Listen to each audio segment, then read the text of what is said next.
दर्शक बंधु आयुष्मान कार्ड योजना को नहीं आसिला बड़ अपडेट जानी रखु क्या एवं केमिति मिलिबा आयुष्मान स्वास्थ्य कार्ड द्वंद्व दूर कले स्वास्थ्य मंत्री मुकेश महालिंग।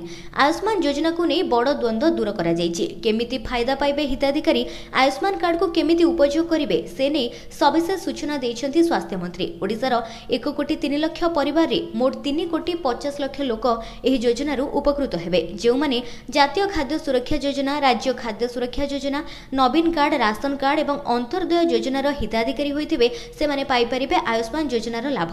राशन कार्ड रे ना नथिबा 2 लाख परिवार भी एही योजनार सुविधा पाई परिबे।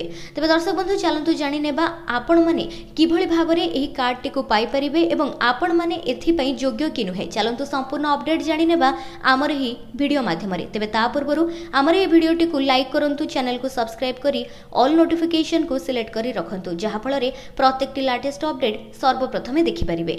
तबे दर्शक बंधु 1 कोटी 3 लाख परिवार को एही आयुष्मान योजना रे अंतर्भुक्त करा जायछि एवं एथि सहित गोपबंधु जन आरोग्य योजनार सुविधा मध्य जोगाई दिया जिवो। मोट 3 कोटी 50 लोक पाइबे एही आयुष्मान योजनार लाभ। 70 वर्षर ऊर्ध्व 23 लाख रु अधिक लोके हेबे उपकृत। एमानक मध्यरु 6 लाख लोकंकु ऑनलाइन माध्यम रे एही आयुष्मान कार्ड जोगाई दिया जिवो। 70 वर्षरु अधिक इनकम टैक्स देउथिले भी से माने पाइबे आयुष्मान कार्ड। परिवार पिछा 5 लाख एवं महिलांक पई अतिरिक्त 5 लाख टंकार स्वास्थ्य सेवा जोगाई दिया जिवो। परिवार रे जदि 70 वर्षरु अधिक वयस्क लोक थांती ताहाले आयुष्मान वय वंदना योजना रे अतिरिक्त 5 लाख रो सुविधा मिलिबो। जातीय खाद्य सुरक्षा योजना अधीन रे थिले भी एही कार्ड मिलिबो। अंतर्दय योजना कार्ड रहिथिले भी आयुष्मान कार्ड मिलिबो एवं राज्य खाद्य सुरक्षा योजना रे ना रहिथिले भी मिलिबो सुविधा। नवीन कार्ड पाइथिबा हिताधिकारी मध्य एही योजनार लाभ उठाई परिबे।